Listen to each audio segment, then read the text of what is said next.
What's up, everyone? Welcome to another episode of Get Off My Lawn. I am Al the Geek, and we are streaming on the World Foam Alliance YouTube channel.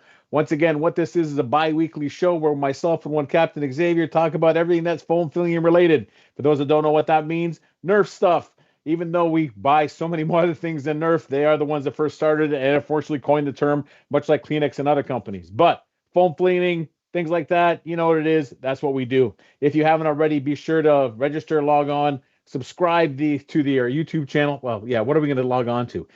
The website is being built. Good news. If you watched Foam Zone last week, one Andrew, aka Dart Sweep, has Darn announced sweet.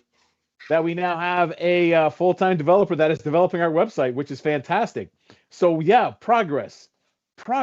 Like we said, would we have developed it earlier and sooner? Yes, but you know what happens? That costs money, and yeah, we don't have that much funds for that because, rent, mortgage, life, other things like that. However, that doesn't mean it will deter us from not making this dream happen, and we will make this happen. The idea behind the World Foam Alliance is we want to connect everybody. There is so many of us, there are so many of you, and there's so many that are yet to be discovered. What do we need? A centralized location where everyone can come there, everyone can be found, and we can find each other. Because what happens when we gather en masse? What happens when we all get to play together? It is a lot of fun, man. It is epic stories, epic adventures, never mind connections, friendships, bonds. It is something major, and we're here to share that with everybody else. Again, with the YouTube channel, don't forget to subscribe and like. Please share, hit that thumbs up button. You all know how YouTube works. They don't give you money unless you can show them why, to give them a reason for them to give you money. This is the reason that we need you to do so they can give us money. Because, yeah, they don't give us much money. Revert back to developing the website. Other than that, I think we're good.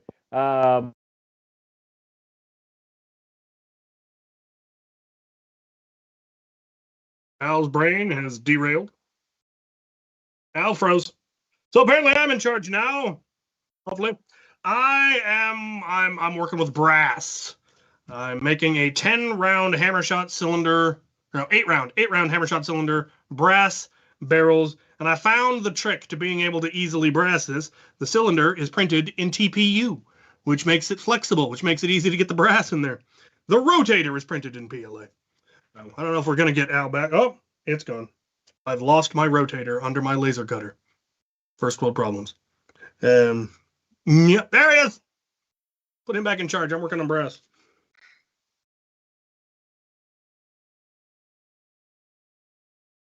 Al, hello? Hello? Hello? Al is muted. We cannot hear Al. Al is not here with us. I'm going to bring up the chat. See if is there anybody out there?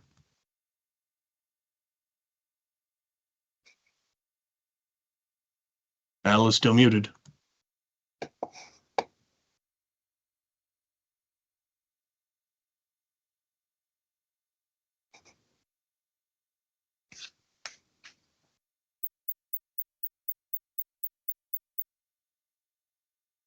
No! Silence! There we go. Am I back? Yes! What the? You're back. We can hear you. That is weird. All right, perfect. I was back, then I couldn't hear nothing, and so I just killed it, and I don't know, whatever, man. My Wi-Fi is being weird. I'm now on pop out chat. Okay. So, anyways, sorry. Where were we? You were talking about the website. I was talking about brass. Of course, you're talking about brass. What? Oh, it's one of those days. Ah. Sure. Ah. All right. Apparently, we're still live. People are still responding in chat. Yay, we're still here. What I was going to say is that, yeah. I got great internet finally. I don't know what y'all's problem is. And I'm in the middle of nowhere. I know, and I'm not. It's like, come on, man. I do. Here in my shop, I got fiber. It's glorious. The sprawling metropolis of Vader, 300 people. We have fiber. I don't know what's wrong with mine. Oh, we seem to be live still, so I suppose that's good. All right. Are we good? All right. For the record, we were fine that whole time. That was actually we were practicing that skit for weeks, and we now executed it perfectly. Where it seemed like we lagged, we didn't lag. It was all performative, correct? Lag. We What? would What? What? never. I We am would practicing my mime never. skills. That is my backup plan in life. I will be a mime. So yeah. Anyways, what I was saying was that I am prepping because on next Thursday I'm going to California and I'm going to my first Ragnarok Oktoberfest. Hey, about time. That's what Great everybody event. says. Now A great event. the downside is it's I usually travel out west and I usually go to this guy's bunker and stay in his house, but that's not going to happen this year, and I don't think he's mad about it because he's busy. So this works out well. Um, actually, yeah, because usually it's usually this weekend or is it the weekend after Rag that I'm there? Well, you've only done it once, so it's not like it's a regular thing. You've done it Twice. twice? Yeah, man. After twice, that sure? becomes a thing. Yeah. Are you First time sure? was me and it. First time was I'm me dubious. and Anthony, and then the second time was me and Hixie. Oh, you and Hixie. Yeah, it was twice. Man, time is flying, and I don't like it. I know. Agreed. But as a result, I'm going to Rag. So one Maritime Foam is also going to Ragnarok Oktoberfest. It's his first time going, and then also one Andrew, aka Dart Sweep, is Dart also Sweep. going. For him, usually this time of year, just because of his what he does for a living, is usually super busy. This year is an anomaly for him. He's still employed, all is good. It's just this season he has a free schedule, so he is taking advantage of that. So the three of us are going out to Rag. We're coming in on Thursday, staying for the whole weekend, and heading back out on Monday. So Nice. looking forward and excited about that. I do have a table. So I'm probably gonna, because it is a Western theme, I'm gonna pack my suitcase full of Venoms and Outlaws. Outlaws. Did you get a Venoms and new hard Outlaws. hat, or did you give your hard hat away last time? I gave mine away. I didn't want to make another one because how am I gonna bring it? It takes up a lot of space. Then Wear I it. thought about, yeah, I could do that. I have. Are you afraid so you're gonna remember- look silly? No, yeah, because that's clearly what I'm afraid of. No, and I thought about making one and then sending it to Silver Fox to bring up. But you see, wait, I got a hat. Let me show you the hat I have. Talk in the meantime. I'm still working on brass. So what I'm doing here is I've cut the brass using a pipe cutter. The problem is that crimps the end, and I need an uncrimped end to be able to put the darts in. So I've got this hammer that is exactly the right size and slightly flared, and if I put on there and just twist it, it will flare the end out slowly but surely. And then I can put them in the cylinder. So this is why. And this one, a cousin of mine in Australia got it from my old man years ago, but my dad's got a huge head. He never wear hats from that. So then made in Australia. I think I have that exact hat, but in black. Yeah. And so, and it actually, dude, and if you never met me in person, my melon is enormous. Massive. It's the like fact Oliver that Platt. Like yes, a pumpkin and the fact on a matchstick. It's ridiculous. it is. And the fact that this thing actually fits my head. So yeah, that's why I'm gonna do this. Here we go. All right. So that's why. Well, then But- that's fine. You've got a hat. I've got a hat, man. So yeah, I'm excited about that. Anyways, what have you been up to? What's going on with you? Brass. I'm brassing a hammer shot cylinder for Abel Crewman Rocket. He printed a pair. I've got the original. He tried printing a pair of half dart cylinders. It didn't work. I think it was originally 6-round cylinders, and they just wouldn't seal. The darts just fall right out. We tried fixing it, didn't work. Tried brassing it. He printed it in silk, so it just shatters if you look at it funny. So I reprinted a better cylinder, an 8-round cylinder in TPU, and now I can easily insert the brass. And the TPU will actually seal a little bit better because it's slightly rubbery. And then he'll have a pair of half dart Sweet Revenges that have 8 rounds, which is lovely. Very cool, man. I also recently fixed his Griffin. It didn't have a strong enough return spring, and it would get caught on the darts. Fixed that. And what else have I recently fixed? I recently fixed Sergeant Deplorable's FDL3. Whoever printed the original wheels, they were not balanced. And that thing sounded horrific. It rattled in your hand. The wheels were so bad. I tried printing wheels. I don't have a good enough printer or knowledge of printing to print balanced wheels, so mine were a little better, but not much. So I reached out to Silver Fox. Actually, first I reached out to Fusco, who had an FDL3 that had died a horrible death, and he just sent me his wheels, but they were for different motors, so they wouldn't work on Sergeant Deplorable's motors because they had different mounting systems. So that was a loss. So I contacted Silver Fox, and he printed me. He actually printed 2 pairs of wheels, and they were perfectly, of course, because Silver Fox is second to none in this hobby when it comes to printing. Seriously. Nobody prints better. Maybe Out of Darts, but when it comes to custom stuff, I'd still go to Silver Fox first. Good stuff. I have also been making rockets. Where's the good one? There's the good one. So, this is an official Titan rocket that I have replaced the head on. It was missing the head, so I made a replacement head using floor mat, foam, and a stress ball with my logo on it. Looks lovely. Flies great.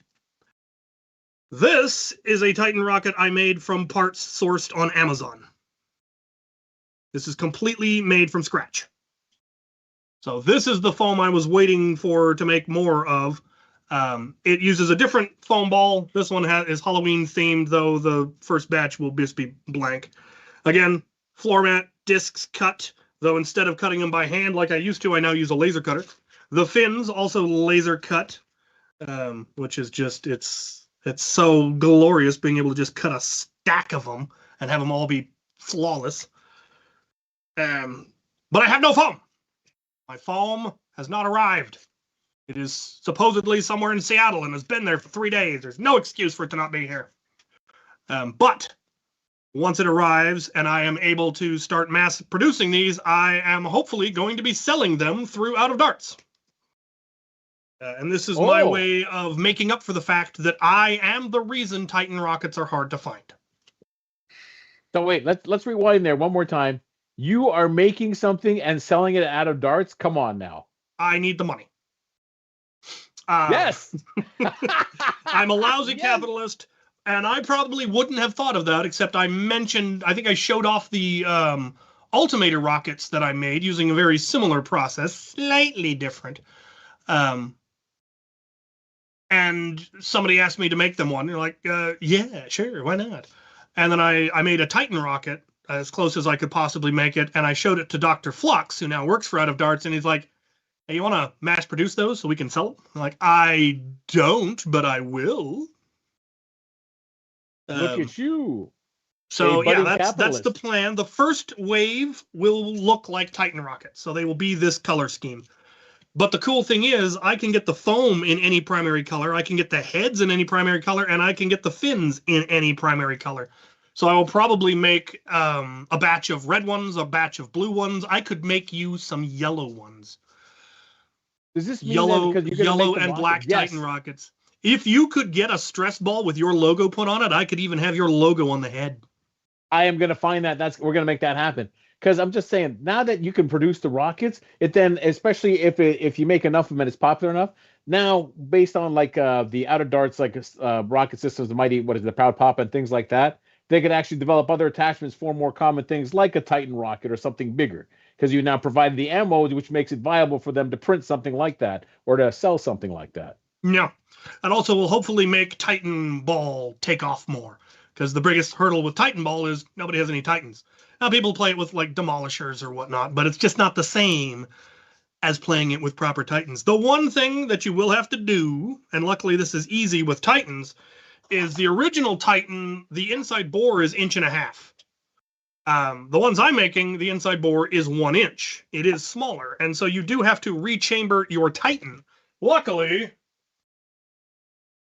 that's really easy to do, and the adapter will also be provided. So this is just threads on where the original post was, but it's a 3D printed part and some orange PVC.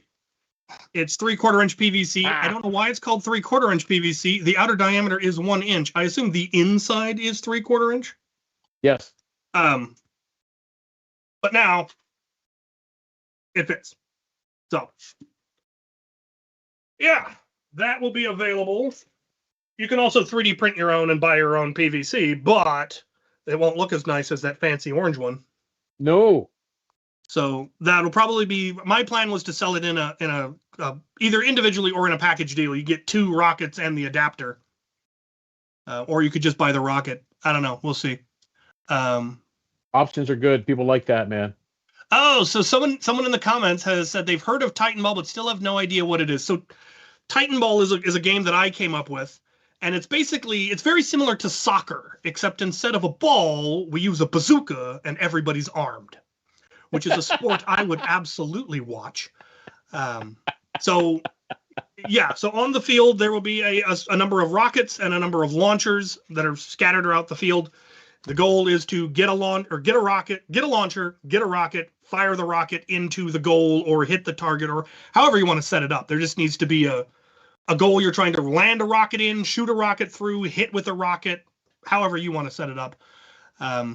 Once a rocket's been used to score, way we play it, because we have so many Titans and so many rockets. We'll put 7 Titans on the field, 7 rockets on the field, and once a rocket's been used, it can't be reused. Once it's scored, it can't be reused, and you play to 3 points or whatever. One of the rules that I enforce is you cannot carry a rocket unless you have a launcher. So no running around with just the rocket. You have to have a launcher first, then you can pick up a rocket and that. The first time we ever played it, we played Ultimate Frisbee rules, where once you had the rocket, you couldn't move. The only way to move the rocket was to shoot it. And that didn't work. Nope. 45 minutes in, nobody had even gotten close to scoring. So we got rid of that rule. If you get tagged, and you're carrying a launcher, you have to drop it. Fairly standard. Usually it's rolling respawn rules. So you do have the opportunity to potentially wipe out the other team and actually get in and score. The rocket, for all intents and purposes, is a rocket. So if you've got shield busting rules or some other large ammo rules, it counts. You can just shoot someone with the Titan. You can also block the Titan, but it does mean you've been blown up. So yeah, Titan Ball, a lot of fun. They play it at Maryland Mayhem, and we play it here, and it's a great game. But it's hard to get a hold of Titan rockets because some schmuck in the Pacific Northwest is hoarding them all. I'm up to allegedly. I'm up to 6. Yeah. I've got 50 complete with their original head and a dozen with replaced heads. So I have more Titans than any man has any business having, which is one of the reasons I am now making an alternative to sell, because I feel bad, but I'm not. Give me that. Fork it over. How dare you? I have one. Yeah, everybody has one. They don't want to use it in case it gets damaged. That's right. It's going to go on the mantle. It's going to be stuffed and just. So there was somebody who was making foam Titan rockets. There was one guy who was selling them on eBay, and they actually worked pretty good, but they were made out of a cheaper pool noodle, and they wore out quick. Yeah. Someone else was doing similar. He was making them for a while, but they were cored out. And when you core it out, you end up with a much thinner outer wall, and that's where it will slowly wear out. These ones, I'm not coring it out. You've got a solid, 1/2 inch, 3/4 inch foam wall, and it's a much denser foam than most pool noodles. So these are going to last. It's not quite as dense as original Titan rocket foam. I have no idea what this stuff is or where you would get it. Without knowing what it's called, there's no way for me to Google it. Yeah. I did find some of that exact foam, though, at a Science and Surplus, American Science and Surplus website. But it's smaller. It's 5 3/4 inches long. It has a 3/4 inch bore, so it's the same inside diameter as Mega XL. So you can fire if it works properly. I'm waiting for the heads on these as well. Once I get these, I'll be able to test them. But you would be able to fire them off of things that have a scar barrel on them, the worker scar barrel. So anything that can fire Mega XL would be able to fire these as a rifle grenade. But here's the annoying thing: the website, the company had been in business for 60 or 68 years, I think, or may have been 78 years, and just happened to go out of business last month after I finally found them and found the material I needed. Now they're out of business, or at least their website has been shut down. They still have physical stores in Chicago and Milwaukee, but I have no idea if they carry this at the physical store. And I am nowhere near Chicago or Milwaukee. I'm working on getting an arms deal going for folks in that area to see if they can get me some more. Luckily, I did order a bunch when I had the chance, so I have 25 of them, but I won't be able to get more, so I wouldn't be able to sell them. I have considered just putting fins on Mega XL darts. I have the technology to do that, because then they would fly a lot straighter off of a muzzle. I like it. Oh, this is great. The fact that you're selling them, everyone needs them. And again, like we've always said, just because you're on YouTube and people know you doesn't mean your funds are infinite. And it's a way for you to give back to the community, and it's a way for you to make money. And when people say, hey, could you come out here? Yes, buy my rockets, and I can buy flights, and I can go to places. Otherwise, no, it's called cost of living. And it's not because we don't want to. It's just because we can't. So that's awesome. Side note, we do have CR Nerf in the chat, and I just want to make a shout out. He's got his show on. It's alive. It's called, is it Nerf Dads? He's going to kill me. Anyway, someone post a link. That's tomorrow night. Bill, make sure to put the link in the chat if you can, but that's happening tomorrow night. If you're sick of us, then it's two other old guys talking about stuff, and they might be more pleasant than we are. Let us know, and we shall work on our game. For those also following along at home, we will have him on shortly, but tonight we do have a guest. His name is Adam, also known as Paper Skeleton. He is one of also super nice, super smart guy. He has designed a couple different things, including the nailer. We will be having him on just shortly as the two of us finish ranting about whatever it is that happens in our lives. But if you've tuned in and you're making sure you're at the right place, you are in the correct place. This isn't just me and one Captain Xavier ranting about stuff. A quick overview, and just because otherwise we'll get sidetracked completely, the latest Dart Zone blasters that have been coming out have been quite impressive. Super cool. Oh my God, yeah. I got the Boxer Pro. The fact that the Boxer Pro, it was simple to take out the battery cage and you pop in a lipo. Yep. And oh my God, that is like, I think it's off screen, but we can hear it. Yeah, that's that. I just added. No, you couldn't. My mic is too good. But anyways, point is, it's something else. Never mind the Volcanic Pro, which at first when I saw, I thought this is unorthodox, but it is basically the amalgamation of what is it, the Mark 2.1. I can't remember if that's the MagFed sidearm that they had with the the Brute is the MagFed one. No, but so is the Volcanic Pro. Yeah, but the Volcanic Pro and the Brute take Nightingale mags is the difference. The the Mark 1 and 1.1 and 1.2, I believe, all took a proprietary mag. Yes, and then I'm thinking about like the where it's now this, but then I'm thinking about the revolver one that was Adventure Force Dart Zone that Walmart had. I can never remember the name of that one. Yes, that one, but they turned it into a mag. Never mind. Now it is like $50 or $59.99, but dude, it is solid. It is wow. It's impressive. Never mind. It has a turnaround breach system, so it's way more powerful than you'd expect. Yes. Never mind the lines on it, man. I can't wait to start painting and do crazy things with this. So I'm excited about that. That'll be awesome.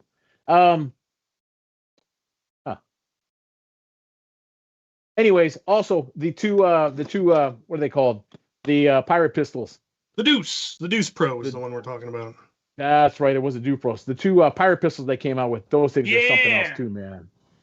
They are. It comes in a 2-pack of a red and a blue, or you can get it in the costume pack. And it's, I think, the trans red that was originally released in Australia. Yes, they're great little pistols too. Thinking, all right, just gimmicky, but then you shoot some darts and it's like, wow, this is functional. And never mind getting a whole bandolier. Way more impressive functionality than like the old Dart Zone or the old Busby pistols. Yes, Yeah, I want to get at least 2 pair of the new ones so I can have a full half dozen and do a bandolier of those, plus my old Busby ones, just because, more pistols is more better.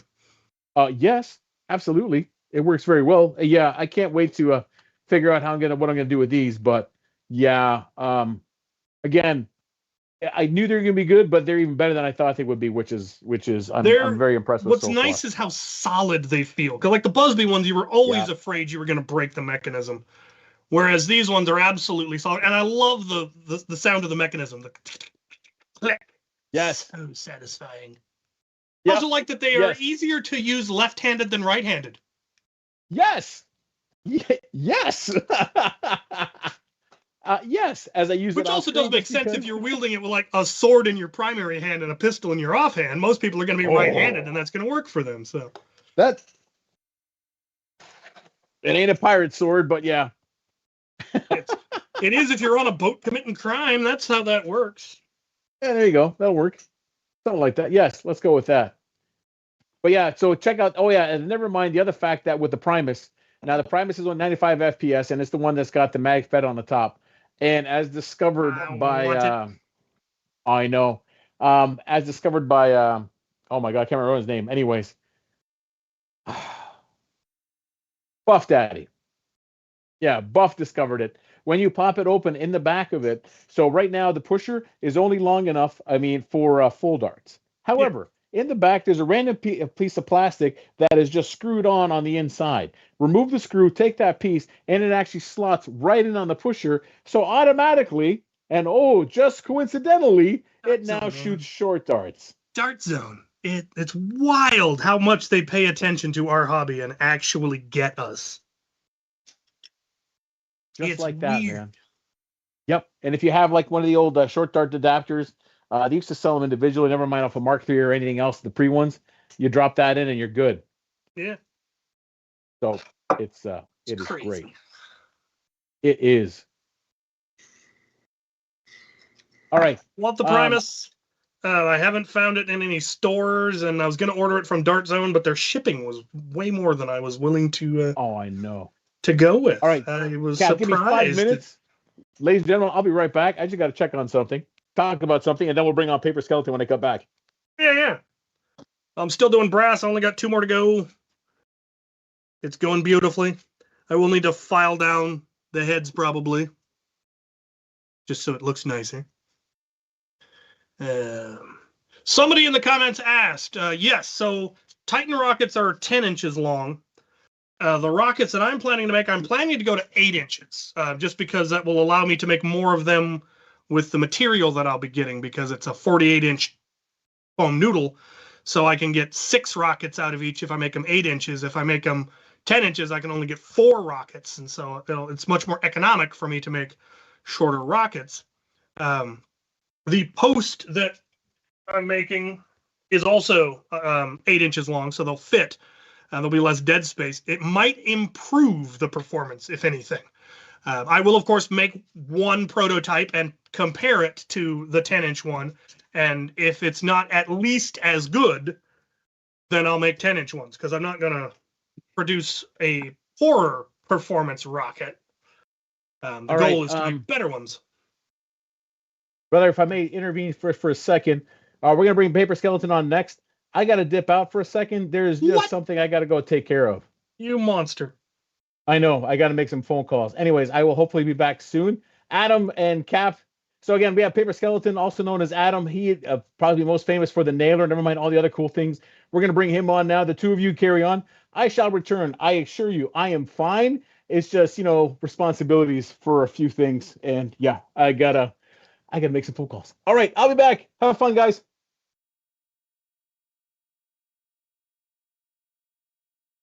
Who are you? Explain yourself. Hello. How's it going?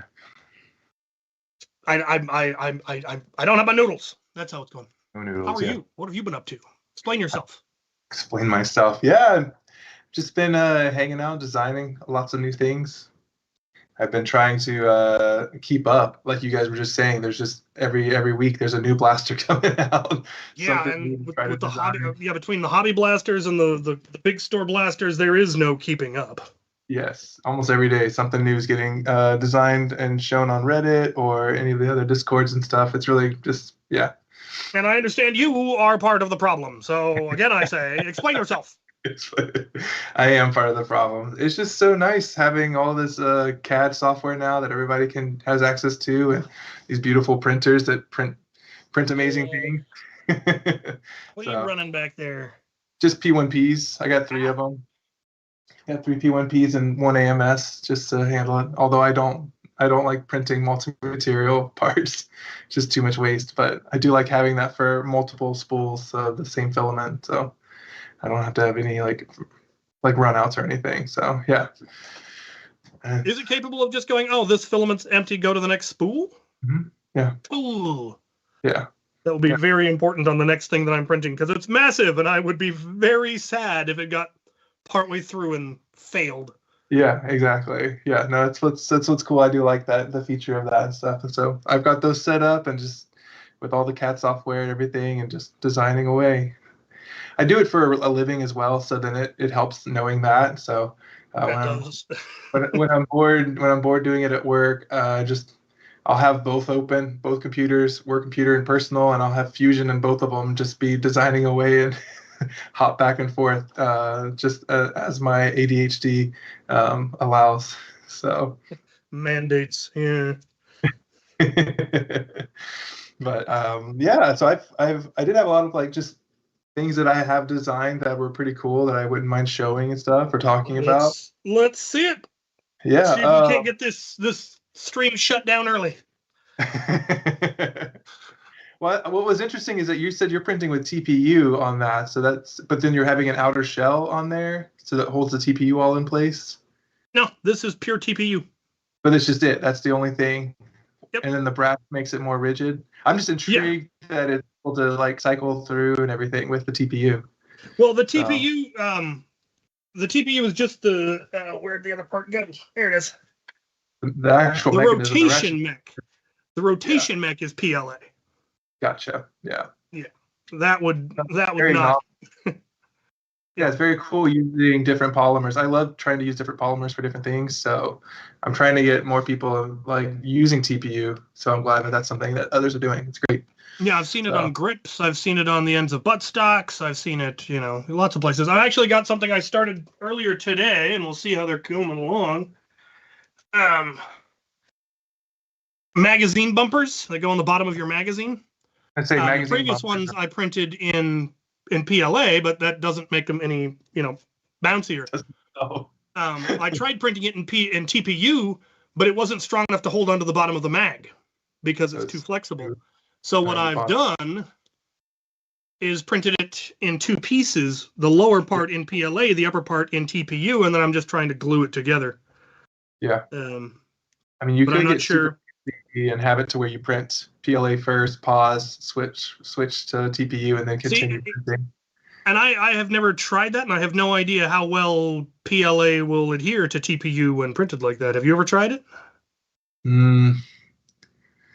I know PETG and TPU don't bond well, but I don't know about PLA. PLA might be fine. I'm exclusively PETG just because of I'm down in Texas, everything's hot and muggy, so PLA just melts. It just becomes goo down here and deformed. Yep. So everything I print. Yeah, I've had a few tragedies involving PLA left in cars. Left in cars, exactly. So that's why I just for this hobby, I know it's just for rigidity, and if you drop it, the impact is a little bit better with PETG and stuff. So that's why I can do that. But it'd be interesting, to try PLA with TPU and see if it bonds well. No, I'm just trying to glue them together.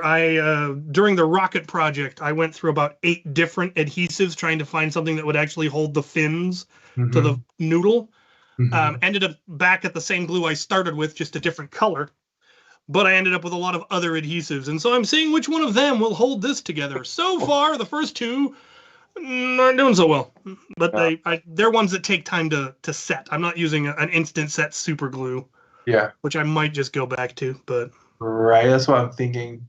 I mean, I've done well with just like super glue and stuff. Yeah. Any CA type glue. So, But yeah. I didn't have any, so I'm trying Gorilla Glue and B6000. Yeah. I'll probably try some B7000. And if I want to get really crazy, I will actually try the contact cement. Contact cement, yeah. Nice. Yeah. I was smart enough to add an alignment knob so that they will align cleanly. That's it on, yeah. Yeah. Did you do that in the slicer, or are you doing stuff in Fusion? I have not learned Fusion. I am still at the level of Tinkercad. That's as complicated as I've gotten. You just need circles and squares for what you're needing. So that's for the vast majority of the things that I've tried to design so far, Tinkercad was good enough.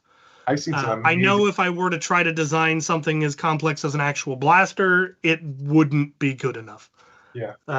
But things that I've designed are things like the fletching jig for putting the fins on. Fins, yeah. Which is it's 4 parts, doesn't take any supports to print. I've now made them modular, so you've got a standard post, which is Demolisher rocket size post. That's a 1-inch post. I've got the 1.5-inch post, so I can do Titan rockets. And then I got a 2-inch bore for Ultimator, because Ultimator rockets are a 2-inch bore. Nice. I love modular, yeah, like that. That's awesome. Yeah. Same thing, the fin holders are modular, so I've got ones that are the size for Demolisher rockets, I've got ones for Ultimator rockets, ones for Titan rockets, because the fins are all slightly different depending on the size of the rocket to make it all proportional and look nice. Yeah. That is very sick. And that will that's going to be the bottleneck of this whole operation, is going to be gluing the fins, because the only glue that I've found that will actually adhere to this smooth pool noodle surface is E6000, and E6000 takes a while to cure. I'm wondering if you used your laser and caused some abrasion in a certain area. I don't know. I tried that. That just ended up making it weak. Okay. Now it was all scratched up and it was all gnarly. The E6000 works absolutely beautifully. It actually melts into the plastic. It adheres it solidly. It is solid. Yeah. It just takes time. Yeah. I could do hot glue, but I despise hot glue for this sort of work. Yep. It is so inconsistent and messy, where I can do the E6000 very cleanly, put it on the jig, and just set it aside. So I've printed 3 jigs. I can do 3 at a time. And while that's adhering, it takes about a half hour to set enough that I can take it off the jig. Yeah. By that time, you've probably already freed up one to then start. So then you move on to the next one. So, I'll be cutting the discs and gluing them together, gluing the heads on while the fins are adhering, and it'll be a whole process. But the goal is to speed it up. Yeah. So, what's your design process? So, what all have you designed? I mean, I've designed just like Al said earlier. I've done a couple different Griffin clones or evolutions. So I've done the nailer. I did the nailer with not enough Nerf. So let's go ahead and see if we get dropped. Yeah. But this is the nailer that JT wanted, to where it completely hides a 10 dart mag could go in there and be you don't see it anymore. I've gone to where it's completely, there's no battery compartments on any of my blasters too. So they all connect with a cord. They all connect with the XT60 external. So I do have the nailer that I worked on with JT. We went with a brushless version as well, to where then it's completely brushless. So this is a fun one as well, and it's super light, compact, and obviously with the battery off of it, it's just it basically weighs nothing. So that's another fun one I've been working on. One that I probably will never release was a brushless Proteon. So this is brushless. Ooh. It's a chunky boy. I think this is over. I forget how many grams this sucker is, but it's heavy. So it's I always forget Flagonio's name, but I spoke with him about it, and he told me how many walls and everything to do, and it basically used a whole spool of filament, the cleared PET G to print this blaster. But so you've got a kilogram of filament just to start, and then you've got hardware and yes, exactly. Yeah, that's a chunky boy. He's a chunky. But I like a big beefy blaster, so it wouldn't bother me. So it is a fun one. I probably will never. I might release the files to that, but it was a nightmare to assemble and everything. So, but it's a fun little brushless guy. So it does pretty well. And then I do have some of the Captain Slug staplers that I've done a couple of evolutions on as well. So this is a fun little Hurricane flywheel stapler, which is just sort of nice. It's really compact. Yeah. Basically nothing to it. Again, just everything is external. So I like to use this external battery system, which I've gone with a DeWalt battery for it, but it's a full cool. PWM system to where I can actually modulate the power down to whatever S I want to simulate, basically. So then I have a giant 20 volt on here, and I can ramp this down to whatever voltage I want. So this has been a fun little addition to my like carry out, to where I just slap this on my hip, and I can basically just hot swap blasters as I go and not have to worry about batteries or getting into compartments and stuff like that. So what are you using for the connecting cable? It was originally, so I've made this, and it's originally was a 12 volt male to female extension, like cigarette lighter extension for a car. Okay, so at least a 12 volt system then.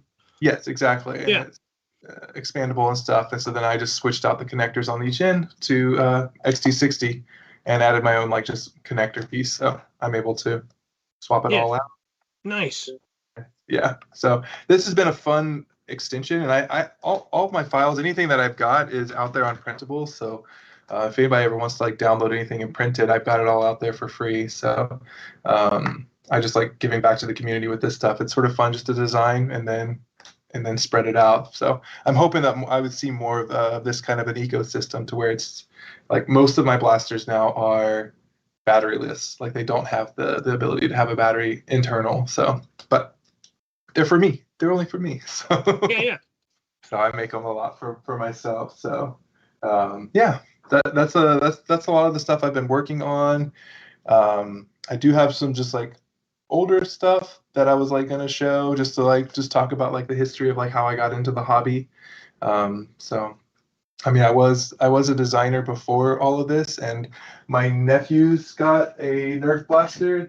I think this is the turbine, and so then they asked me to get one too, and I was like, I want to play with you guys, but I decided to get it, and actually really enjoyed just what this one was able to deliver. I mean, it was still like 60 FPS or 70 FPS, but the rate of fire was really nice, and we just had a lot of fun. So I had an ANET printer at that time, one of those early ones where you had to build it yourself, and I was like, hey, I have it. Let me see if someone's got some parts out there that I could like maybe like print and add to stuff. And I saw there was a community out there, so it sort of sparked me. So I started printing off a few of like what was out there, and then I was like, hey, I can improve on this and stuff. So one improvement I did was there was a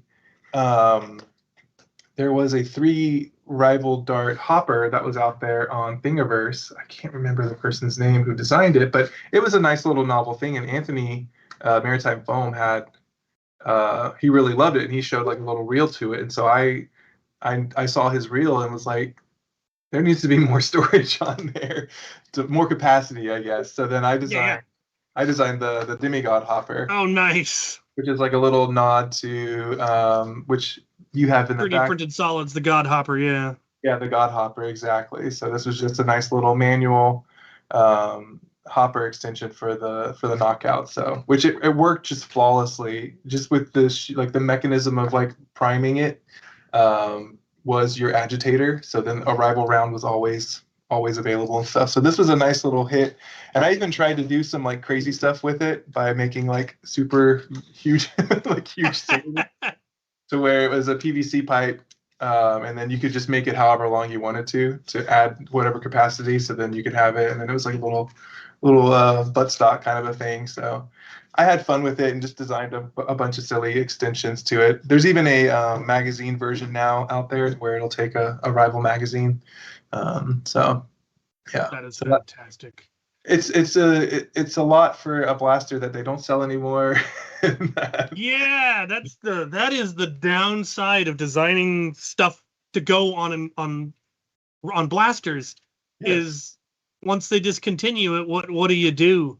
That's one of the debates that rages constantly every time a new semi-automatic magazine-fed blaster came out. Is this the new Strife killer? And you're like, the Strife was on the shelves for 7 years. Yeah, that's what. That is why there is so much stuff designed for it. So many cosmetic kits, so many internal kits, semi-automatic kits, fully automatic kits, select fire kits.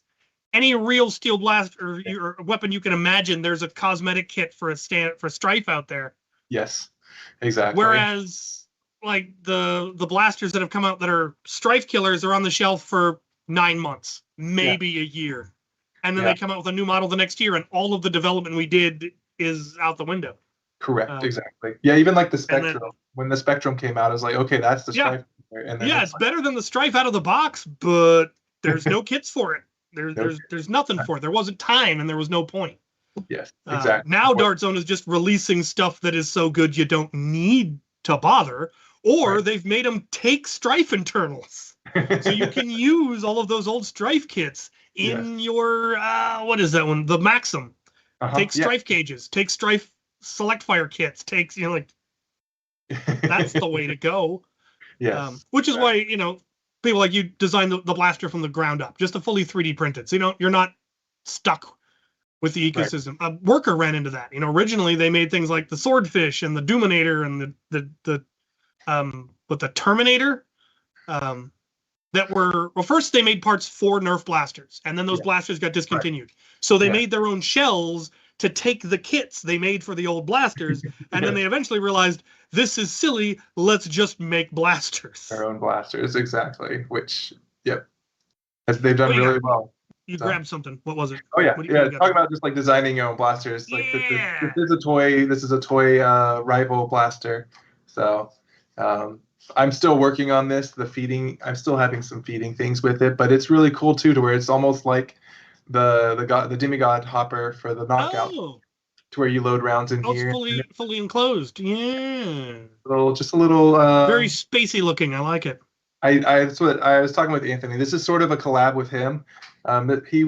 He's on a quest to find the most user-friendly, basically child-friendly blaster out there, to where someone can literally pick it up and it does what you think it's supposed to do. Yeah. And minimal jams, and any child can hold it and everything like that. So that is a big one. There have been numerous times where somebody shows up with either a very small child or a kid that has some sort of limitations. Mm-hmm. They can't prime a blaster, or they don't know how to operate a flywheel blaster. They don't understand you got to pull the lower trigger and then the upper, and what blaster do you give somebody that's that small and still have fun? And for the longest time, the only answer we had was either the Barricade, which unfortunately runs out of ammo really, really quick, or things like the Speed Swarm or the Power Bell, where it's single trigger, you pull it and it fires, and then you just shove darts in the front and pull the trigger and it fires. Yep. And as long as the child is capable of holding the blaster up, they can figure out how to operate that. Right. Yeah. But they don't make any of those anymore. No. So there's no equivalent to any of those anymore. Exactly. Yeah. So, and that's what is like, Anthony had all these things because he obviously runs a lot of games with children and stuff. So in schools and things. So then he's able to say, like, this is based off of my experience, this is like stuff that I would need or whatever. So then, like having a dual stage trigger here to where it's literally just prime and go, like pull and go and stuff. So we're still working on this. Life has gotten in the way, but we're still working on the Revival, which I thought was a fun name, just to bring back Rival, was the Revival. I like that. Yeah. So does that have some kind of an agitator, or is it just? Okay. It's almost more like the belt, like almost like the belt fed, like how there's the belt agitator in the Rival behind you and stuff. So that's what we're going for.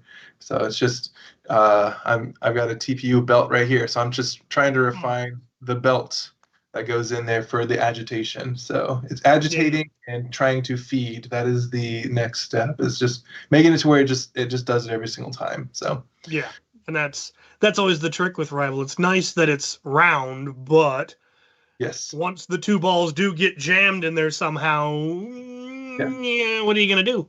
Right. So you got to have some way to sort it out. Right. Yeah, that's exactly what we've been doing. Another fun thing too, which I mean everybody and their brother has been doing, but just 40 max. So just different 40 max things. So I was working.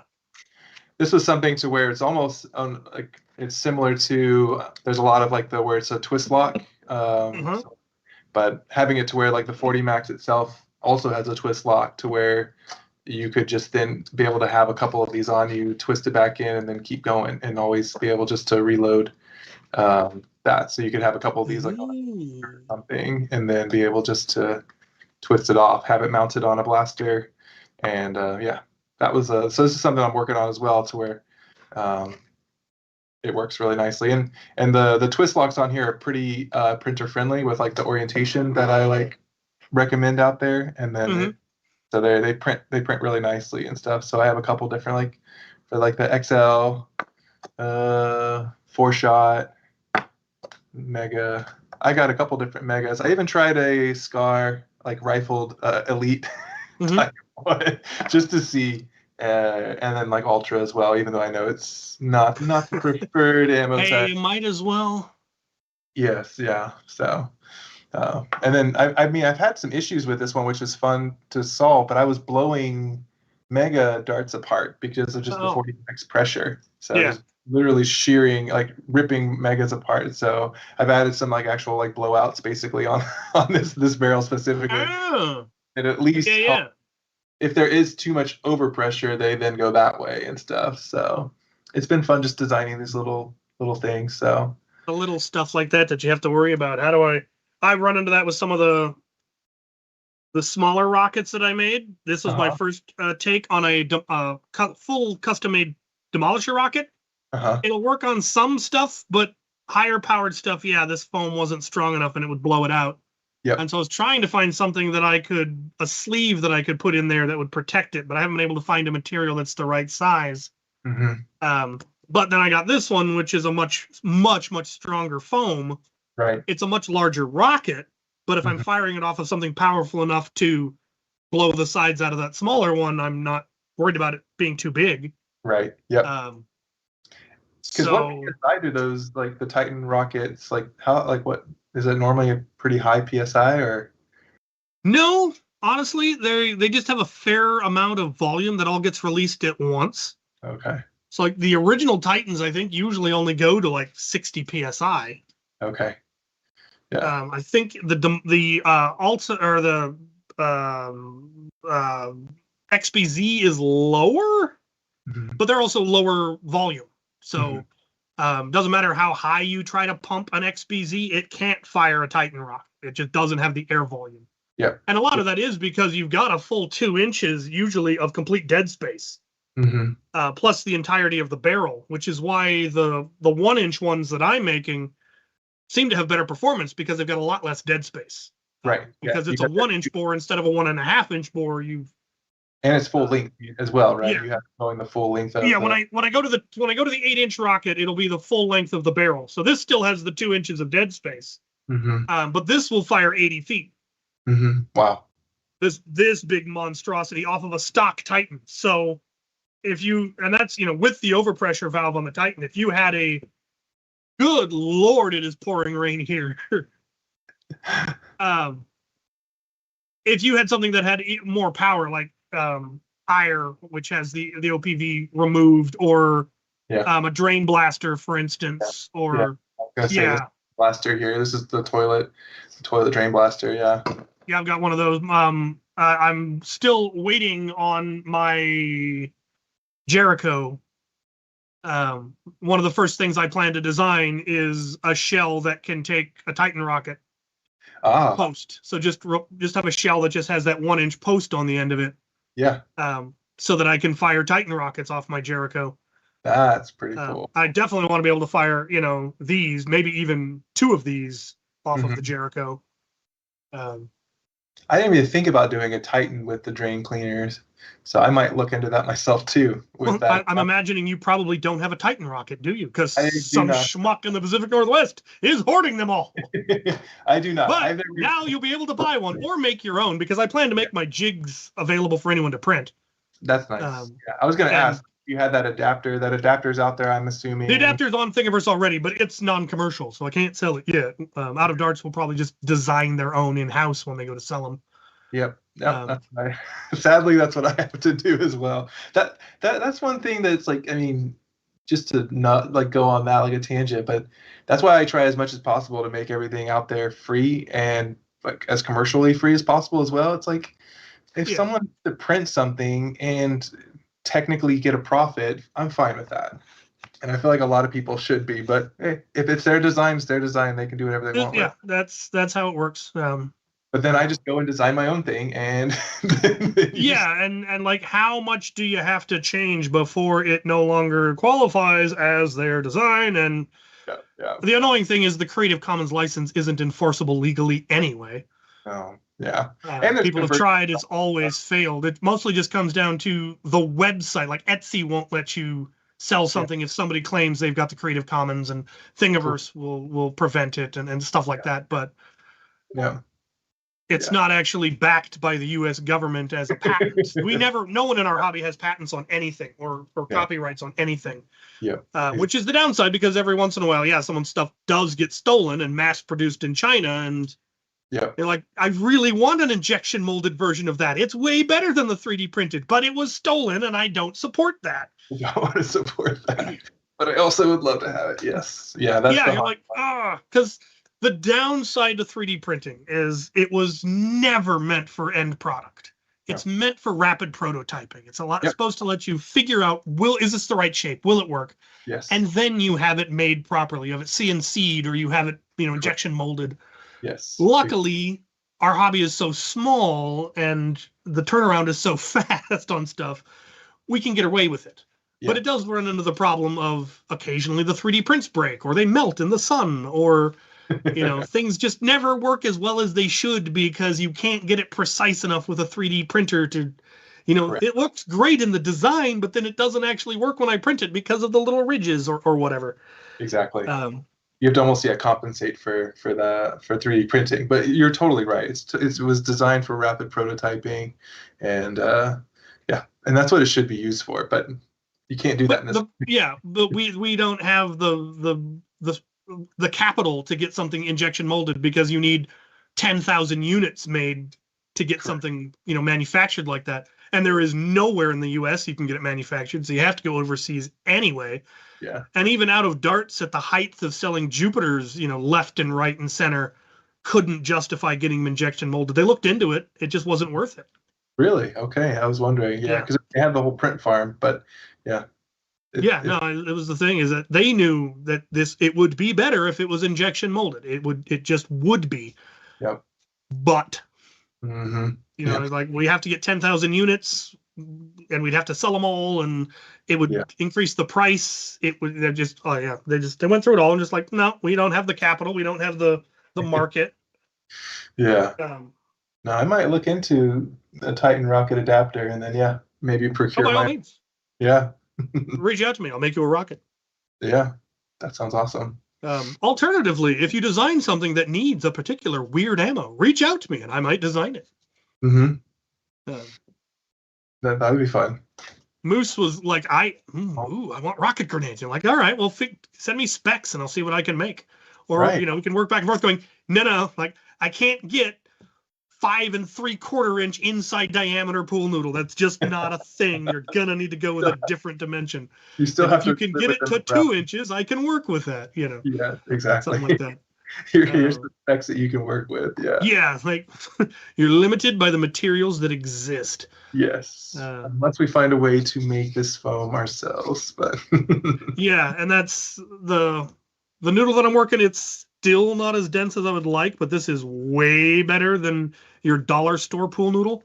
But there's a reason that the dollar store pool noodle is $1, and these are considerably more than that. Yep. But you get what you pay for. Definitely. Sorry. So what are you working on now? What is your current project? I mean, I am working on a full-size blaster that would be my own design. Trying to get the outer shell concept done first, and then work on the innards So that is something I am working on, but like it's just everybody's coming out with something every day. It's almost saturation in the hobby. So it's like, when do you release something? When do you share? So it doesn't get just drowned out with the masses. So I do also just like working on like just some small parts for blasters as they come out. I feel like Joe Fox and I just back and forth are out there making new stuff for new blasters that come out and stuff. He is prolific. It's amazing. Like he'll have stuff for blasters that haven't even been released yet. You're like, where are you getting the geometry to design that? He must be doing some roughing beforehand and then just dialing it in when it has to be. Yeah. Because I mean, I got the piston pump back there, so then I worked on a couple of mods on that. Just it's such a perfect blaster, so you're literally just helping increase like loading performance or accessibility. So that's all I was doing on that, was just increase like perfecting the magwell and some triggers and stuff. So I am tempted to get the Boxer Pro and see what I can do on that. But do you have a flared magwell for the piston pump? Yeah. Give it to me. It's out there. I think it's out there on my printables. So I will have to look that up because I don't think mine has one yet. Yeah. So this is the toy blaster, the piston pump. So it's got the flared magwell. It's a toy. It's a toy. Don't worry. It's a toy. So I have the flared magwell. I don't know where mine's wandered. There it is. There was a designer out there called Ghost Manta, I believe, on printables, and they had a trigger here, and I just made one that's just a little bit bigger, but it's just a remix of theirs. So I have that I share, and then I also made a secondary for an extension for this to where it's just right there below the trigger and stuff. But yeah, here's got its battery in it. Yeah. And it's just I'll have to print that tonight. It's a poppable one. It pops in, so then you can use glue if you really wanted to. If you do like it, just to glue it into place. So yeah, this is a fun little one. I have Detroit Dartworks battery stock on the back because I just loved how they designed it and stuff. So I went with theirs for the battery compartment and stuff. So come back here. Talk to me about that carry handle. I want that too. Oh yes. So the carry handle. It was based off of. Is that also on your printables? I think it is. If not, I'll make it available. But it's based off of Blaster Face, I believe, from Game Face. It's it's similar to theirs, but I made it to where it worked on other blasters and stuff. But it's a nice little grip.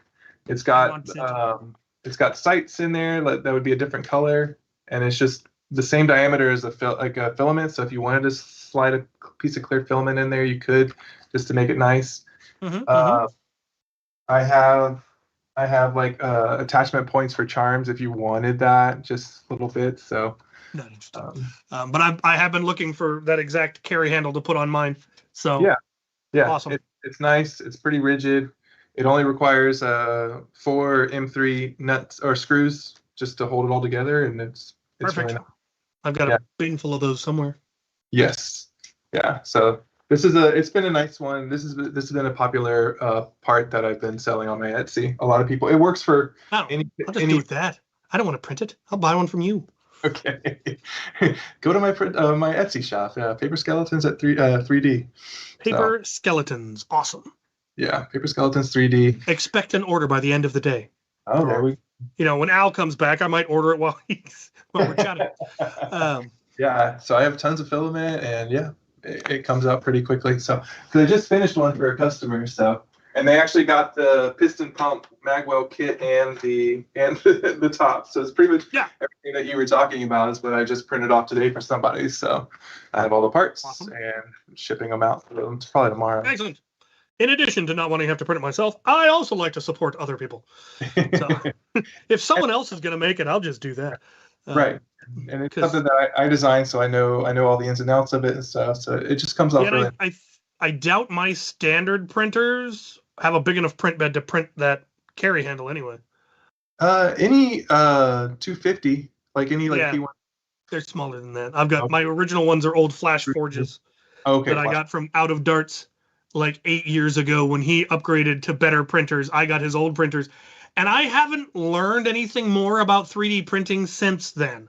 I put the file in, I poke the button, the thing pops out. Every once in a while, I have to change filament. Every once in a while, I re-level the bed.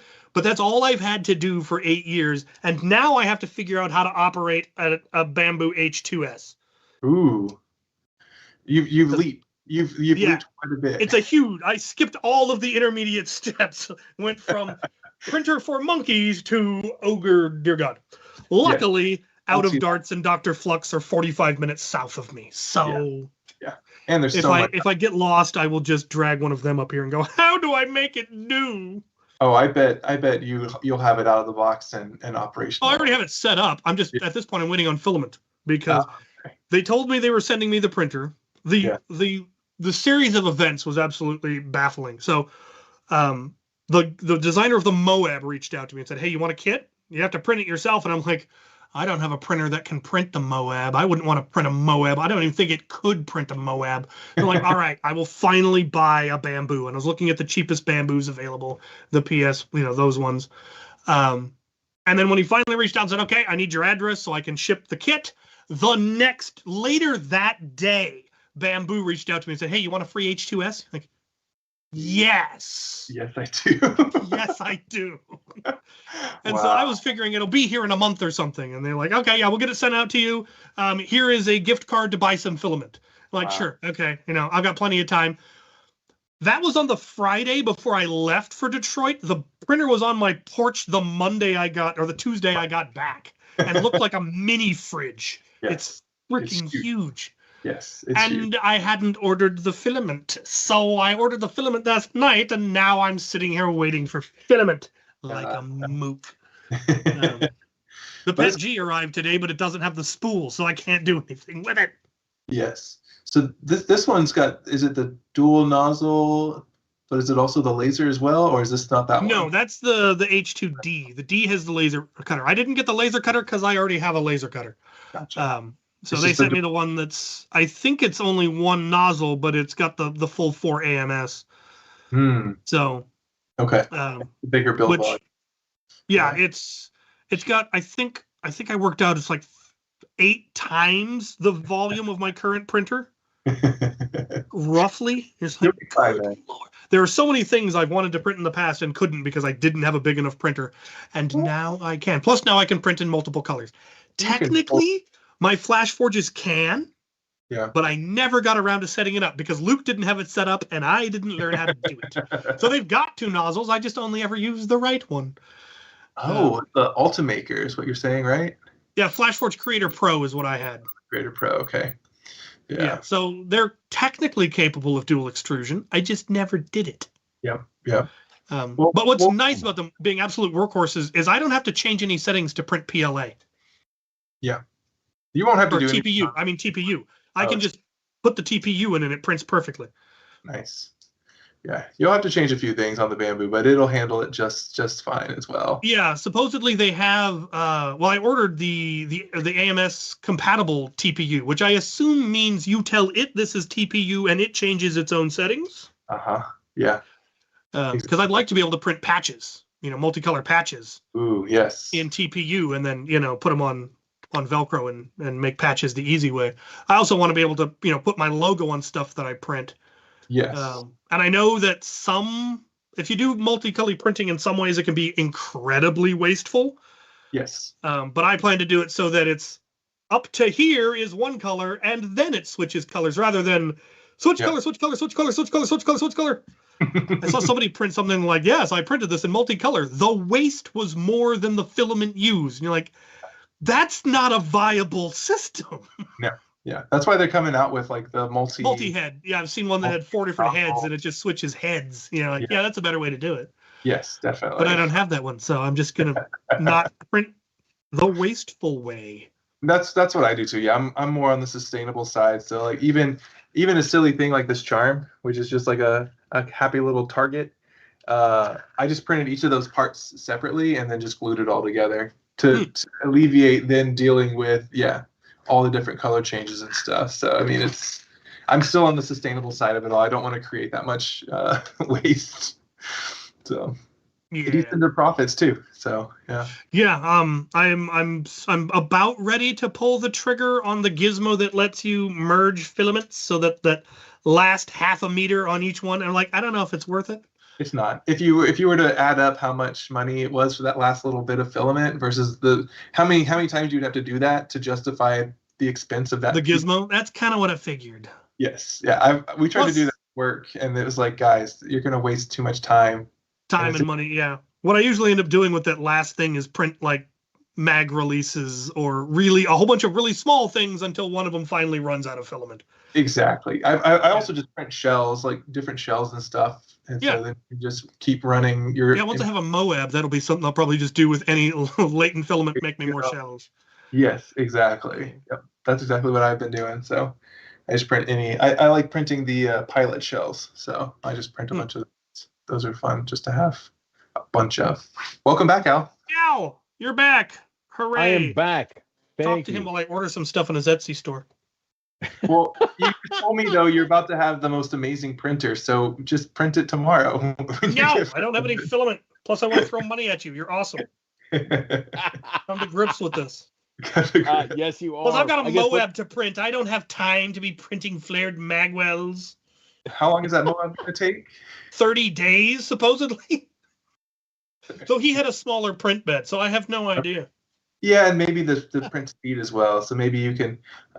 It is fun. Every once in a while, I take these to ludicrous speed, which is a funny setting that they have on there. But so. Oh, that is awesome. It is their fastest, and so every once in a while, I will take it to ludicrous if I really need to get a print going fast, and it prints the same way.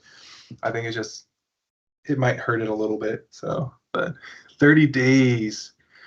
That's like Ender 3 timelines for me. Thinking back, like whenever I would print stuff, it would be a part like the Demigod Hopper that took at least 12 hours to print this back on the Ender 3s, whereas now it's 3 hours, 4 hours maybe on like thing on the Bamboo. So yeah, it's my Bamboo when I got it retired. It officially retired my 3 Ender 5s.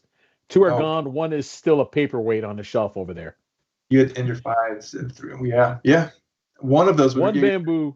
Yep. Yeah, I had 4 Ender 3s, and I bought 1 P1P, and then I started selling my Enders like just immediately, and then slowly acquired more of the P1Ps. And then, I've got a couple of printers I need to get rid of, if nothing else, just to make room. That flipping H2S is the size of a mini fridge. It's insane. You won't need any other printer, honestly. You'll be maybe keep one of your tried and trues just as a backup. But yeah, I've had 0 issues, knock on wood, with any of mine. They work flawlessly. I don't know. I should probably pull up how many hours I've done on them, but it's just they've worked flawlessly ever since. I'll probably keep my Flash Forges just to print TPU stuff, so I don't have to fiddle with it on my fancy one. I mean, TPU you print slow anyway, and if it's already dialed in, it's like why change that machine? So yeah, I like printing. Awesome. All right, so tell me, what have I missed in half hour that I was gone? So much. Nothing. Oh yeah, I mean, Shiloh, he was like very happy with a lot of the stuff I showed, so he was like, I'm ordering it now. I can tell, like 30 minutes later, it hasn't even been half an hour, and you already have him sending you lots of money. So this is good. Yeah, I was gonna say you guys were showing or like patting a Silver Fox on the back, but it's like, hey, I do the same thing. I have lots of people messaging me saying, hey, can you print this or can you do that for me? One thing that came out of just a person wondering what to do was the Talon stands, or just any form of blaster stand, was a person saying, hey, like, could you do something like that for me? It was an interesting thing. They had 3 Dianas, and it was on a circle, and they wanted 3 Dianas on a display. And so I'm like, yes, I can design that for you. And it's so nice. I'll keep talking. I'll be right back. I got to make a phone call now, and I'll explain as soon as I come back. Damn it. Mook. Piston Pump Magazine. Yeah, Because I've been really liking just functional things for the hobby. So displaying your blasters was something that was just I didn't see a lot of, which is funny. I designed these and then I think like the next day Silly Butts had a bunch of them out there. So I'm like, again, saturation, and we're all thinking the same stuff. So like I have like basically a hot swappable base, so it's the same base, but then you can put whatever magazine adapter you want on there. So that's been a fun little thing. And then I think I showed you while I was at Mayhem, but it was like the dart tray, the sorting tray, to where you basically load as much whatever ammo you have that you've collected at a game, and it'll sort based off of ammo type, like size or whatever. So I got like, Neat. yeah, mega. The one that was interesting was full length elite, and then it actually sorts to half length down here in the bottom. So it will. Cool. Yeah. So just based off of like, that's a lot of things that I've been trying to do is like almost things that are functional that help everybody, just at games and stuff. The sheer amount of like sorting darts at the end of a game, like just how much time. I mean, I know it's the community. You're sitting there talking, it's fun, but I'm like, okay, I can only rifle through so many darts and sort to where I was like, okay, I need to make something a little bit easier, where I can just dump a bunch of things in the top, give it a shake, and then darts are in different trays, and you just dump them in whatever tote you need. So it also sorts out any of the dirt as well. So that was like a fun little side project. That's the big one. Yeah, the dirt.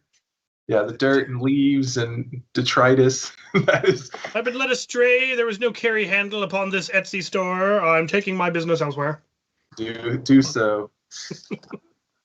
I'll have to do a quick search real quick because someone just bought it on my. I was gonna say, like you said it was there. Maybe I'm just not seeing it.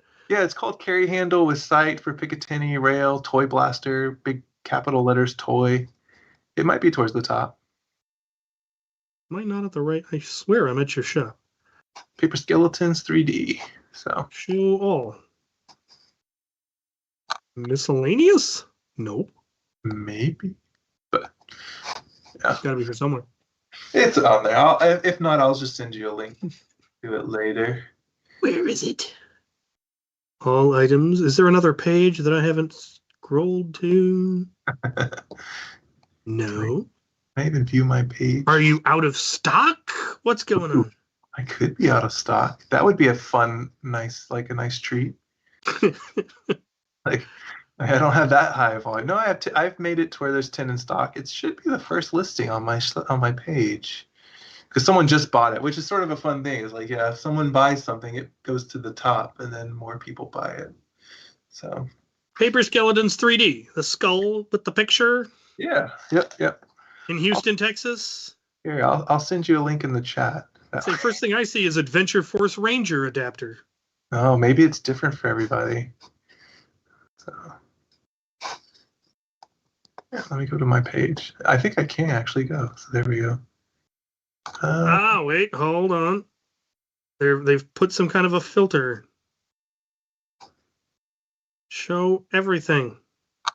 Can you search? You can search as well. So just look for Carrie in the search at the top, and then it'll come up. So Carrie. Success. I found it. Much success. And darn kit. All right. Primary. What are the two colors? The primary. Select a color. The white bit in the picture. It's the main top, and the secondary. I think so. The secondary is the sight and the little charm holder on the side. But a fun thing that I include in all my listings, which has been someone has asked me to like list it, but it's like, no, it's such a small part. But I actually designed a little charm holder. So nice. it's just a Picatinny mounted. Yeah. Okay. To where you can screw it on or whatever. But I include that in all my any like sales or whatever. So I include that. Very cool. With a nice little, like you were saying, you like to print. You wanted to print patches. So I've been printing just little paper skeleton charms. So just a 2-color little charm with the AMS. So I actually do use the AMS for this, and have it print a 2-color little charm that goes on there. So it's a fun little thing just to toss into the box as it goes out. So yeah. It's been I like having the shop. It gives a lot of accessibility to people who don't have access to 3D printers or don't want to learn another hobby to support their their maybe primary hobby or another hobby. So I do like offering the service just to the community.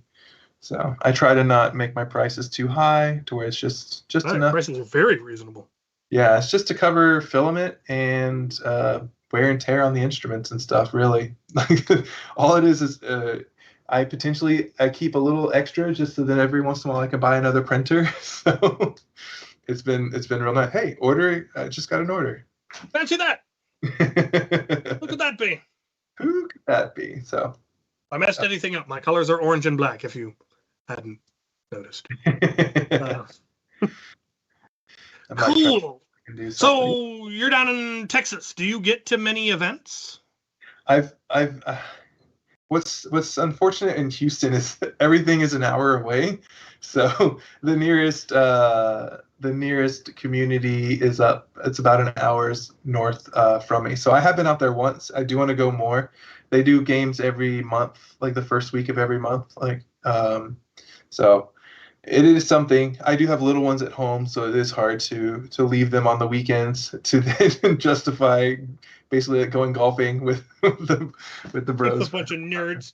Yeah. So. So start a club in Houston. Surely there's enough people. Yeah. Oh, there is a lot of people. Yeah. So this is up in Cypress or Humble, Texas, which is it's like 45 minutes to an hour north of me. So it's not that bad. I could do it. It's just the time now. I'm getting the time and go up there. But it is a great community. There's a couple of great people that just really want the hobby to succeed down here. So there's 2 different like clubs, and they have games that they offer a lot. So I am on their Discord just to every once in a while if I was like, oh, okay, let me go. I do have the capabilities to know where they're going to play, what field or whatever. So cool. Yeah.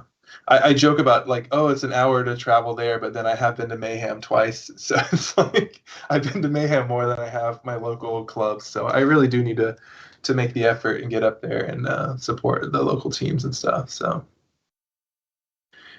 they have all kinds of fun games and stuff. So do you have a favorite game type? I do like a faster paced game. I feel like I've been exposed to a lot of HVZ and it's a little bit slower paced. So I do like the faster paced. Depends on the HVZ. Yeah, I guess maybe it's just like if it's a grand, like the grand versions of it. So yeah, it's like come to Mall Madness and tell me it's slow. That's a much more confined space, right? So it's like it's in a mall and there are nothing but super zombies. Yes. Oh wow. But then there are also nothing but superhumans by the end of it. So but yeah, it's very, very fast paced. Yeah. I mean, I do like most HVZs are slow burn. But you've also even the day long HVZs, that's fast HVZ. Originally HVZ was played over a week. Really? Yeah. It's played like during the week while people on college campuses. So you're trying to get to class while fighting zombies. Yeah, the most recent one with my niece and nephew came with me to Maryland, and the whole time though they were like, when are we gonna blast someone? When are we gonna get actually before just standing around holding a blaster? So which it did. I think we had the most fun was in the field towards the end. Like that was the most fun. Like obviously. Which is why they do that big field battle, just so that there's at least some excitement for everybody. Exactly. So, I mean, I do like the closer quarter, faster turnaround, maybe going back and resetting, touching something into play. So, so those are. I got my ass handed to me at the local game. Like I thought I was at least good, and it's like, nope, I am not good at all. I did a lot of walking that day back to respawn. Yes, exactly. Which is why you need to design superior firepower. Yeah. And that's why I started this. One thing that did come from that was there's there's one of the guys, his name's Serge. I had squibs nonstop while I was playing. Oh, So he had just a steel rod and that was it. He just had a steel rod. Maybe he had a T-handle at the back, but he's like, here you go. This is something that will just help you just keep it in your pocket or whatever. So it helped me the whole game because I'm trying to find sticks on the field to shove down my barrel to fish out some crushed darts. So yeah.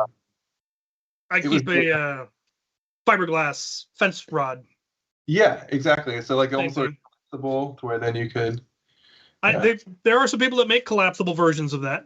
Yeah, I went just straight up rigid because it's like I need something that won't fail. I don't need it to, and I could just slap it just at the respawn or whatever, to where then you could go back and just shove out and get out the squibs and then go. So that's what you sort of missed a little bit, Al. Is we talked about a lot of like just the functional things. I've been designing a lot of just more recently. I've been designing a lot of just functional things that just help the hobby. So stands, dart sorting trays, stuff like that. So little things. Which is great because that stuff is timeless because blasters come and go quickly, but things like that you'll use a long time. So I like that. Yeah. I am utility now back. Tools. Yes. This is what happens when suddenly you are placed on a call list for when an alarm goes off at a church, and you got to figure out if some dummy left the door open or if we're being robbed. So yeah, all follow-up calls are taken care of. All is good. Someone probably just left the door open. I am now good. All right. So yeah. All right, well, that's been our show. happened. Have a nice night. Yeah, that's right. Al is back. Now we can leave. Oh my God. Yeah. Yes. So, well, here's a question. Of all the blasters you've designed, which one's your favorite one? The ones I've designed. So, I mean, the nailer is a good one, but I really do just love this, and it's not one I really designed, but I just improved on it a little bit or incorporated a couple of other people's designs. Was the hurricane version of the stapler. Like it's got it where you darts. It works with a bunch of different ammo types, so you don't have to worry about whatever elite dart you got. You just shove it in here and it works. It's HVZ compliant for the most part, as long as the chronos are good. So that's been one I've really it's just my go-to. It's just really reliable, dependable and stuff. But then the nailer has been also, it's just accurate. So that one has just been a great one. I really liked working with JT on that and just capturing what he wanted and basically just being his hands for what he wanted. So that has been those have been like the fun ones. And then I was talking to Shiloh about I am designing a new blaster, but it's just in its infancy. So yeah. Oh. Yeah. So, but it is like just a slow part, and we were just talking about just when do you release things, because it's just every day, week someone is releasing something, either big box or the community. So it's something that I might just sit on for a while just to sort of see how the community's going and stuff. So, but yeah, waiting for the right time, not necessarily in a big rush, but it's I get you. Right, on the ebb and flow. Some time to really like work on it and things, because we were even talking about the revival and just like trying to finalize this toy blaster as well. So yeah, there's just a few little feed issues on this one, so I'm just finalizing this. But this has been a fun one to design with Anthony from Maritime Foam. So this was a fun one. So it's nice to have people reach out and say, hey, you do stuff, you help me bring something to reality. And it's like, yes, I would love to do that. So yeah. Actually, with that said, you just walked right into what I was going to ask next. So tell me you're going to help Anthony minimize the beast that he is building. I love everything about his blaster. It's just big, which is great, and he's still doing, now for the record, way better than anything I could even attempt to do on that thing. So this is not me trashing him, but as my friend, I can pick on him a little bit. And so has he bugged you yet to help it make it more svelte? Yes, that's the word I was going to say. It's like that thing. It's neat, but it could use some sveltonization. Yeah, some sveltifying. Yes, I have been working with him not only on the code, but then also on the actual CAD design as well. So I've employed a lot of my just expertise with even just naming everything correctly in the file to where you understand it's not just body 1 through 500. It's actually got some component names to it, and you understand what you're doing. So Been I hanging cleaned out that with that all up. moose guy too much. Yeah, yeah. So I have been working with him to help a little bit. So it's still like you said, it's still amazing just how chunky it is, and it's cool what he was able to do. Like he's not that proficient in CAD or programming like Arduinos and stuff, and he was able to do both. There were a lot of little side chats to help him along the way, but he did it, and it's awesome. So yeah, we're in the talks about like once we're just both of us are so sidetracked and stuff, but it's like finding ways to maybe make a PCB to where then everything is like a lot easier to solder all together and to help with all the wire management and everything in that blaster. So, and just to rein in all of his dreams. Like he said, he called it the Artemis because it was just let's slap every sensor and light and smoke and everything in it. It's got the whole And I kitchen. want Yeah. it slices, it dices, it sings me songs. Yes. He wanted it to sing songs, and it does. You So. push a button, it scratches my back. It's also a massager for what after a long day of blasting, when your arms and are tired in the shoulder. No worries, the Artemis will fix that. Don't give him any ideas. Yeah. He's taking notes right now. Not so loud. He'll do it. He will. Loves a challenge. No, I love work. Yeah, I love working with Anthony, and there's just so many great creators out there. I mean, you guys included. It's just so great to see the community and everybody's welcoming and open and is willing to talk with everybody. It's just nice. That is one of the best things about the hobby is the people, because we are all a bunch of nerds and we know it. Yes. Like the airsofters are also nerds, but they don't admit that they're nerds. They're like, cool. They're too cool. Like we get comments like, "Why don't you just do airsoft?" It's like airsoft's also a plastic toy. Yeah. It just hurts. It hurts so much more. Every video I see of someone playing airsoft is just pain. It looks like just getting hit in the face. They tend to take themselves way more seriously than us old men playing with our Nerf. Yes, I like reusable stuff. I like being able to pick things up. And we get to play places they can't play because we can clean up after ourselves. We don't damage anything, so yeah.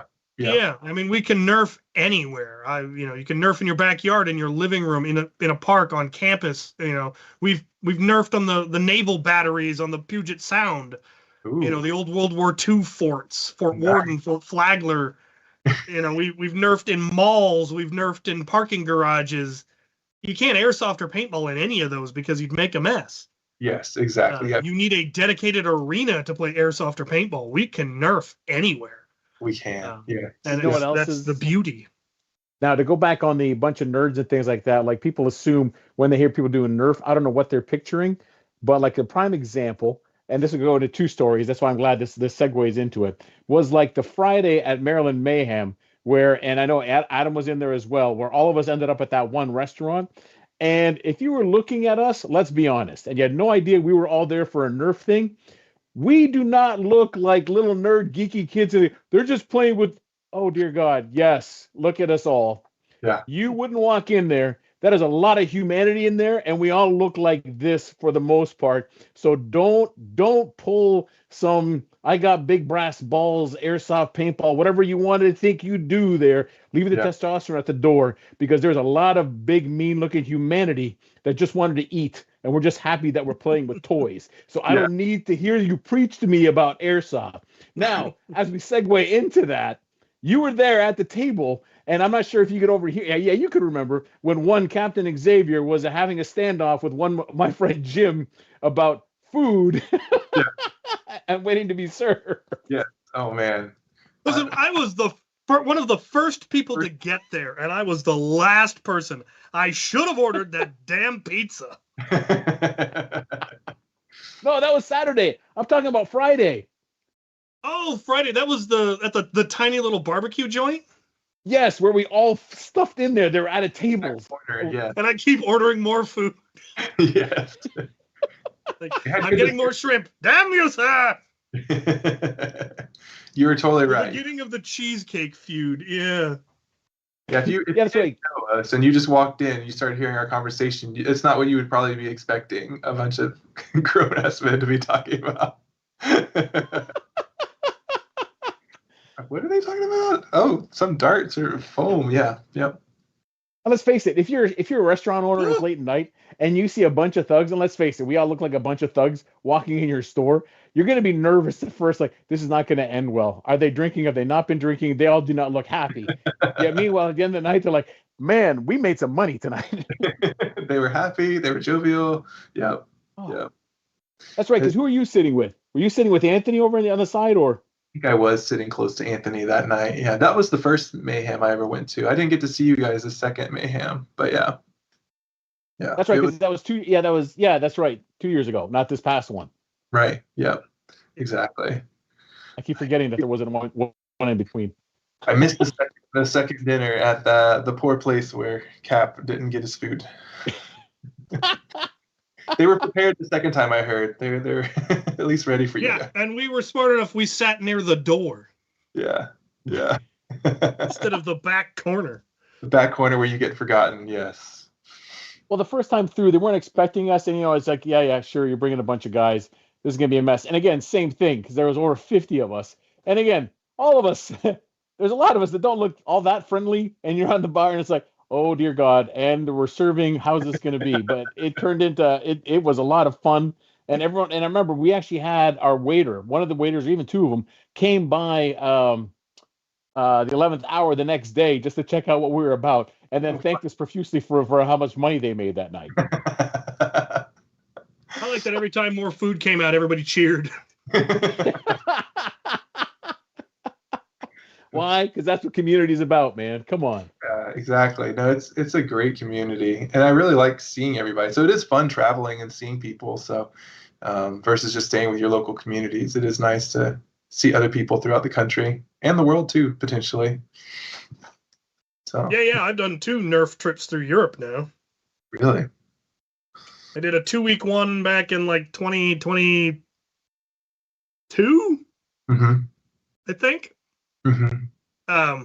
And slept on couches and in tents and backyards. And I nerfed in the Netherlands. I nerfed in Denmark. I nerfed in Germany. I nerfed in England, Scotland, and Wales, Ireland. And then the next time I went, we did England again, France, Germany, and Switzerland. Nice. So I got to go meet Putek in Switzerland. There you go. He's never been to a Nerf event. They have Nerfing in Switzerland. His schedule has just never allowed it. Yeah. But we met for a pizza place right near the train station where we were staying that was quite definitely run by the mob. A pizza place? No, come on. Yeah. That's what I like too. I mean, I do like certain parts of the hobby. Like I think I've talked about this with other things too, but it's like there's different little niches throughout the whole thing. You got Al doing all the cool cosplay stuff. You got people who just design like Putek. That's all they do. They love to design things and put it out there in the community. And then you have the people who are just like every week I'm seeing someone like through the Maryland Nerf herders or whatever playing games and stuff like almost every week. I'm like, okay. Oh yeah. Like, there's Nerf every day if you really want it. Yeah. It's just a really cool. The variety in the hobby, as you said, is absolutely baffling because there's the HVZ crowd, which is what I really love. Mm-hmm. There's casual Nerf wars. There's competitive 5v5. There's full immersion LARP. Mm-hmm. They do that a lot in Europe. Their Nerfing is full immersion, full costume, full everything, and everything in between. Like we've got Afterworlds here that's also full immersion LARP. Yeah. And they're all wildly different. Mm-hmm. And if you want to try to do it all, you can. I've dabbled in all of it. Yeah. I've found the parts that I enjoy. A lot of the tension we used to have, a lot of friction we used to have in the hobby was when the hobbies crossed, the subsections crossed, and you get people that are only interested in max performance. Yeah. Mocking the guys that are going to casual wars where the FPS cap is 150. Yep. And they're like, here's my blaster. I built it. It does 150. And you get guys going, well, that's garbage. If it doesn't hit 200, what's the point? And like, what are you doing here? What? Like, our game caps at 150. Why would I build it to 200? I mean, what are you doing? Or you'd get the folks who are in full immersion LARP and they're really proud of the fact that they managed to make a Nerf gun look exactly like a World War II replica. Right. And they show it off and they get go, you can't bring that in public. You're going to get shot by the cops. And they're like, I am on private ground in Germany. What cops? And yeah, people not understanding that their subsection of the hobby might not be the big picture. Correct. There's something that would be inappropriate to bring to a public park in America is not the same as what's going to be appropriate for a full immersion LARP. Like a brightly colored blaster would ruin the immersion. It wouldn't be allowed. Yeah. Whereas, no, you can't bring the thing that looks like a Sturmgewehr to the park. Yes. And it's gotten a lot better as people have one compartmentalized. So I think that's good. Yeah. The cosplay LARPers go to their cosplay Discord and their cosplay Facebook group. Yes. But then a lot of people just, understand that there are differences and they make sure to mention it in the post. Like, this is for a private event in England. It has to look realistic and doesn't it look good? Yeah. Yeah. Stuff like that.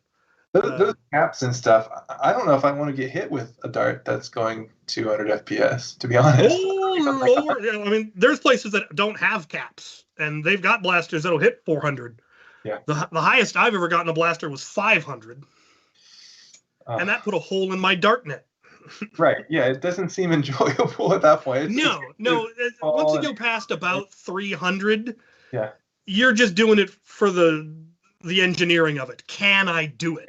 Yeah, exactly. I wouldn't shoot this at an enemy, much less a friend, but I want to know, can I do it? Can I? Yeah. Turns out I can, and I'm not doing it again. Yeah. I took that video down. Because somebody copied it and then shot their brother and hurt them. You're like, okay, that video's coming down. No, we're not doing that again. That was irresponsible of me. Exactly. I think also when you look at events like Maryland Mayhem, like NWAR, like RAG, where you have like the Nerf side of the convention, and the fact that you have so many tables set up, and when you do the full circle, it's almost everything and anything. It's not just like, all right, it's only designers here. Sorry, you're out of here. What do? I design blasters. What do? I just recreate blasters. I do this. I do that. I do parts and pieces for it, and it's really helped establish the norm that this is all the hobby. It's not this, it's not that. None of this is wrong. This is all together. So when you show up to the events and everyone gets along and you're curious to see it, where it's like, I never thought about doing that. Let me go see that. Or, wow, that's a great idea. You're right. I need ramrods. I'm going to go get ramrods and talon stands because I bought the fancy one over there instead of what? There's 20 vendors and we all make the same thing. And then what, we're arguing and fighting over whose you bought better. Whatever, man. Come on. Expanding, growing the hobby is key. Yeah. There used to be a lot more toxicity in the hobby than there is now. And I'm not sure why it's gotten better. I think it largely because of a lot of us old men decided we're not going to put up with these angry twerps being mean on Facebook. You're like, what are you doing here? There's no place for that. What? Why? But we got more, Al the Geeks and my philosophy and Maritime and Talanax and all of these people that are, just not putting up with that kind of behavior. It's like, no, stop it. What are you doing? There's no need for that. And it's really gotten a lot better. Back in the days, it was all on Reddit, which is just a cesspool of humanity. True. And other sources, and now it seems to have gotten a lot better. And a lot of it is because the community has grown. It used to just be people online. Mm-hmm. They rarely actually met in person, which chronic onlineness turns you into a sociopath. Yeah. When you actually have to meet people and find out they're actually cool, or risk getting punched in the face if you're a jerk, it tends to mellow you out a little. Exactly. As like we always say, if you have a complaint department, if you don't like what we do, we will happily talk to you. We advertise the events we're at, and you can come find us at our booth, and feel free to troll me in person. We would love to see it and hear it. Actually, on the same token, then Adam, what's the word? Have you been trolled a lot, or what is the worst one that you've gotten so far?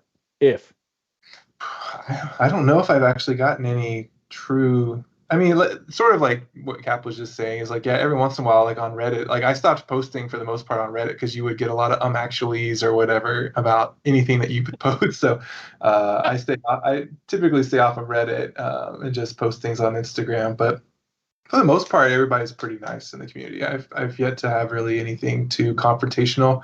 I did have a convergent design issue at one point to where it's like very similar designs, and it's like I didn't even know you had that out there, and then it's like I'm sorry, I'll take mine down. You had it out there first, so I've had a few things like that, but everybody's pretty chill.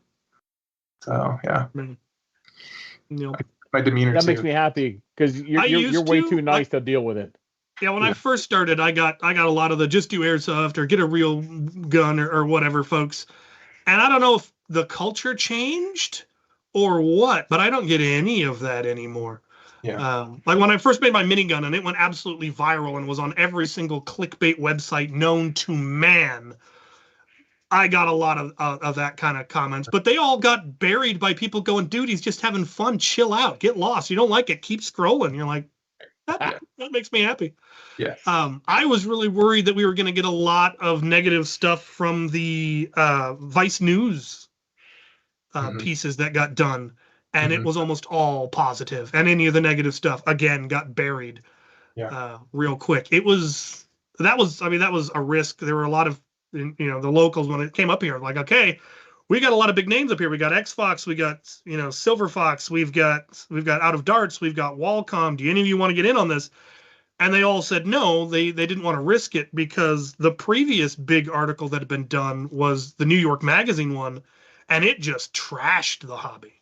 And it was such a weird article because like every paragraph was written by a different person who hadn't talked to or read the previous paragraph.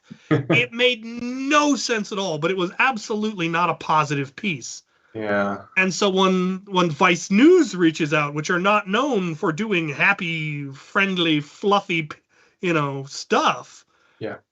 The people whose livelihood depended on it wisely said no. Yeah. I had the luxury of getting to say yes because my livelihood has nothing to do with Nerf. I worked for Dell. Nerf is entirely a side hobby for me. Yes. So what are they going to do? Make me look like a nerd in the woods who plays with Nerf? I am a nerd in the wood who plays with Nerf, and my boss is aware of it. Your boss is aware of it. But then it ended up being an incredibly positive piece, and it was really refreshing. Yeah. I mean, that's what Vice News went bankrupt. So, what are you going to do?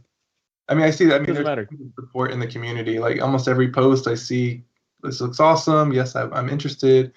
Like everybody's really just uplifting. So it does help a lot. It encourages innovating and making new stuff to where then it's So where that's the other thing that's so much better about Nerf than it is about airsoft and paintball is we can do that. You can make a Nerf blaster from scratch. Yeah. It'd be real tricky to make an airsoft or a paintball gun from scratch. No. Yeah. The way that we were able to do it with Nerf, the fully automatic auto pistols that feed from magazines and stuff. Yeah. I mean, you could, but it would be a whole lot more difficult. Yeah. And not perform as well probably either. There's a reason. Yeah, that would be the thing is you're never going to get one that's probably better than what you can get on the shelf, whereas we do our stuff because it's better than what we can get on the shelf. Right, yeah. Because these are designed for children. We can get away with 3D printing. With airsoft and paintball, I don't think you'd be able to get away with 3D printing as much without it breaking. No, yeah. So if you want to get negative comments, man, go do a TikTok live sitting in shoulder pads. And I get all kinds of stuff, man. And like the most common was where you go like, what are you doing? Sitting in your mom's basement? Actually, so my common response was like, no, it's your mom's. By the way, she can't cook for shit and she's wondering why you're late. So that was my standard response after a while, after you figure it out. But it's kind of like, yeah, I'm in my mom's basement. It's called my basement in my house. You're probably in your mom's basement. She's probably calling you right now. So please go talk to them. But generally, you just ignore it. Now, where was I going to go with this? Oh, which reminds me, the next second most comment I got, and especially you can tell when the season drops, is that everyone thinks I'm Sheriff What's-His-Name from Stranger Things. Oh, yeah. Yeah, okay. Yeah. I haven't seen it. No, and it's the Red Guardian, same actor. Yeah. So every time I post, it's the same thing. So this year, instead of like fighting it, I'm going to lean into it. Every single post from now on, I'm going to hashtag Stranger Things and hashtag Sheriff Thing. And even if it's a million comments, I'm like, it must be you. Clicks, views, I am doing it, and I don't care. Clickbait's the way to go, man. You got to lean into the meme or it'll destroy you. Yes. Exactly. Yeah. Yeah, I don't Well, get we on. got to figure out. Adam, what do you look like, man? My most viewed video is the minigun. My second most viewed video is the tactical jolt. Yep. At one point, it was my most viewed video, and that just kind of hurt my soul. And how much effort did you put into that one? I did this entirely as a joke. Yep. Because I'd gotten a whole bunch of the Out of Darts Artemis stock attachment points because he would hold a get-together at his place and get rid of all of his factory flawed stuff. Back when he didn't have perfect printers, he'd get a lot of failed prints or not quite good enough to sell, but good enough to use if you didn't care. Right. And he would just give it all to us. You just doling it out by the bag full of all these, out of darts free hardware stuff. And so I had just a bin full of these things. And so I was adding stock attachment points to anything and everything that didn't have a stock attachment point. I started with all of the mega blasters that should have had them to begin with. Yeah. Because you've got a pump action shotgun that you can't put a stock on. Yeah. Like, you need the stock to prime those things. They're big and have heavy springs.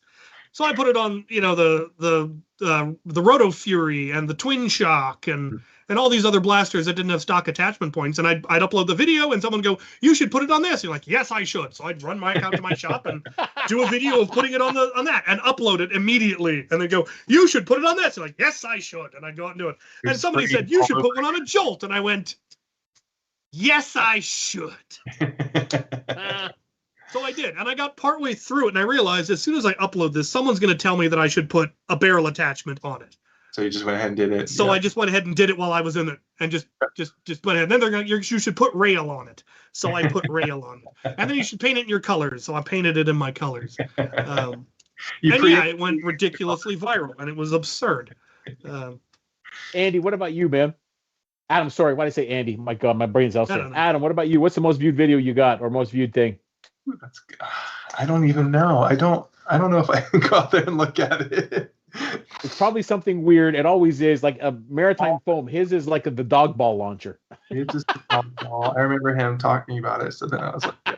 Well, yeah. The other one that was weird is so my Tier was my number 1, Tactical Jolt was my number 2. The next 8 were Goodwill Run videos.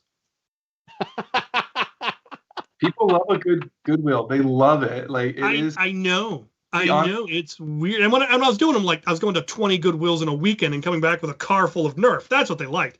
Eventually, I ran out of room, and so I'd go to the Goodwills, but I wouldn't buy anything. And see, you guys, I don't know where, like maybe it's more up north or what, but down here in Houston, I get scraps at every single Goodwill I go to. Because Goodwill originated in the Pacific Northwest, and it is the primary thrift store up here. Yeah. You go to other areas, and they might have Goodwills, but it's not the primary line. So, like in the Northeast, I think it's completely. There's another chain that's the big one that everyone goes to, and so they've got all the good stuff. Mm-hmm. But people keep looking for Goodwills because some mook made a bunch of videos about going to Goodwill. I think that's what it is, yeah. So it's just... Yeah, and so in the Houston, there's probably a different thrift chain that is the primary one that you just don't know the name of yet. There is one called Thrift, and I have picked up a few things. Like I did pick up this old school Nerf guy here. So. Oh, nice. Yeah. Is it the old Mega or is it rechambered? I rechambered it for Elite myself. Okay, so originally it took old Mega, but there is also an Elite version that exists of that same blaster. Yeah. Okay. So I made it to where it took. I just rebarreled it. Yeah. So I could actually use it, and it hits hard. So. Those old ones had larger plunger tubes. They just put weak springs in them, put a heavy spring in it, and rebarrel it. And I didn't even touch the spring or anything. I just rebarreled it, and it's spicy enough for me. Like again, I like anything. Yeah. I like to keep everything below 100 because I don't want to get hit with it. So I keep it. Yeah, no, I've traveled enough to other places and done Goodwill runs in the Northwest, in the South, in the Midwest, and they're all rubbish compared to up here. Here it's just ridiculous how much Nerf there is at every Goodwill. I did a Chicago one, and it was still I was like maybe up here in Chicago somewhere, but it's you got to come to the Pacific Northwest. That's where it all is. And It I'm Go was- just- visit them, man. It's a lot of fun. It, You get it to do the was shop. lean here for a while on account of somebody did a video about how you could get lots of Nerf at Goodwills, and so everyone started going, and then they all ran out of room, and they all contacted me and gave me their collection. So now I've got a barn full of Nerf that I didn't even buy. It just showed up. Oh. Yeah. But that's settled down a little bit. Well, the other problem was that since so many people were going to the Goodwills buying the Nerf, the prices rose. Yeah. And this And is so, for me. Like, Yeah. if we're talking about storage, like that is it for me. That is all I keep. I keep a lean quantity of blasters, which I know is probably like for your size and also like Anthony's size and stuff. Like, but I only have like three totes full of blasters and stuff, and everything else I print. So, yeah. Funny enough, so for the Maryland Foam Alliance, every year they do a fair, Charles County Fairground, which is also where Southern Maryland House of Nerf has all their events. Big fair. They always get a huge booth. They always have the shooting booth and let people come by to tell them about it, and always set it up where they have an event the weekend after. What they all do as well, all the extra Nerf they've had that they all want to get rid of, it all goes on sale there, and it's all for used. And then throughout the year, you got a couple of guys that go that hit Goodwills and pick up stuff, and everyone always donates it. Like I've donated the past, but this year I'm like, I really got to get rid of stuff. Like I had probably about 25 Raiders and Rampages with the stocks and the drums, almost complete ones, just in that. Yeah. So Ben, who's one of the admins for it, came over and he's got a mid-sized pickup truck. The back of his truck was 6 contractor-grade garbage bags full of it. The back seat was 6 bins, and it still barely put a dent in. This is not a big space, but yeah, the big thing is. Wait, let me turn it. That has been decimated. Although I got to reorganize it now. But you don't realize how tightly stuff was packed in there. Never mind. Back over here, there's another one that's been fully decimated, and I made room, but at the same time, I feel like I barely scratched it. So odds are, next fair, there will be more. But I love it because everything they make goes into the club. So it's also my way of giving back and supporting it, where it's like, perfect, sell it. If it makes money for you guys and the club keeps growing, yes, please do it. Yeah. Yeah, I try to keep it slim just because, yeah, if I don't use it, I want to give it away. So, I mean, that's what I do. Like, if I get a new blaster in and it's for just basically for modeling off of to make parts and stuff, if it's not something I truly, truly love, I'm either donating it to one of my nephews or nieces, and then, yeah, or it's going out to someone else and just getting it in the community. I have friends that are like, oh, yeah, you gave me that blaster, and they don't have any Nerf, like, they're not a part of it at all. I'll be like, which one is that? Which blaster or whatever? But it's a nice thing just to be able to give these things out to people and stuff, and just maybe spark a little interest, and maybe you'll get a hit. So, yeah. Amen. Side note, we're running out of time, but have you talked to Moose? Have you collabed with him yet? No, I actually haven't. No. You reach out to Eric, because I'm sure that the two minds. Eric, well, you see the monstrosity craziness he designs, and never mind, and he is such good people. Yeah, feel free to reach out to him and see if your minds meld, because then I know we will only reap the happiness that results of that. Yeah, definitely. I mean, those things are just insane. That's almost like the point, like you were saying earlier, to where it's like how big and how fast. Yeah, no, they are fully. They are thought exercises. They do not exist to be used in any practical capacity. There is no event that I am ever going to attend where I would actually shoot a mammoth at somebody in anger. Yes. You know, even for the moose. I mean, happiness. Yeah. The moose maybe, but it would have to be like I'm lobbing shots from another field over into a game just for shenanigans. Yes. You know. It would need to be 100%. There is no possible way I'm going to hit somebody with this at anything less than 100 feet. Yeah, exactly. Yeah. But they're fun. God, they're fun. If it puts a smile on your face, I am for it. Like, yeah. Where is that moose? I want to. We were discussing making what it would take to make a rocket grenade for this, and it depends on what the bore of this is. Ooh, that's close. Yeah.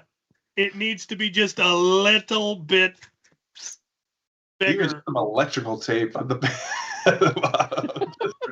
Yep. Well, the downside is that it's fully vented, so once it gets to here, it's going to lose all its power. But yeah, Maybe, you know what? This isn't the one. This one. He sent me this one unassembled, and I assembled it, and it's never quite worked. Mm. But I've got the big one that does work. User error. It absolutely was. I'm pretty sure I missed an O-ring somewhere. Because it has absolutely no seal, and that's got to be a You missed an something, O-ring yeah. failure. Probably. All right. Where's the E-tape? All right, while he's doing that, Adam, man, let people know, where can they find you? Yeah, I've got an Instagram, so Paper Skeletons 3D. I have an Etsy shop, same handle as well, Paper Skeletons 3D. I do have a YouTube. I put stuff out every once in a while, but it's not my main thing. So really Instagram and Etsy. If you need anything as well, you can always just reach out. If there's anything new that you want or something to be made, just let me know. I'm always open to help anybody. And where should people message you for things like that? Where would you prefer it? Probably Instagram's the best for that. Yeah, just to reach out on Instagram. I like their chat a lot better than Etsy. Etsy's is not a good chat. So, yeah.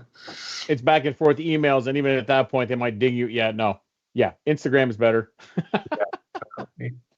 Yeah. Awesome. I do have Discord, but yeah, I barely look at any of that stuff. I'm a bit old school with Discord and stuff, so I'm still Discord can get off my lawn. I don't even read the Discords that I'm in charge of. There's that. I guess with that said, are there any future events, either at the end of this year or beginning of next year, which you are almost pretty sure you're going to, that people can come find you and see you? I might be doing an End War or something a little bit further south next year, or maybe heading to the West Coast to do maybe a Ragnarok, Oktoberfest, or something like that. So it's right around my birthday, so that's a tough one. But yeah, maybe something even on the just. I was even talking with Anthony about just doing something, just hopping around to a couple different like local games and stuff, to where it's not even a big one, but just local stuff with guys like you that we like to just hang out with and stuff. So yep. Cool. Thank you guys for having me on the channel. I appreciate it. So it's been fun hanging out with y'all.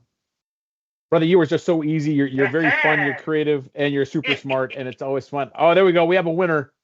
All right, shoot it, and then we can check out of here. This will be a nice closure to. Oh, come on.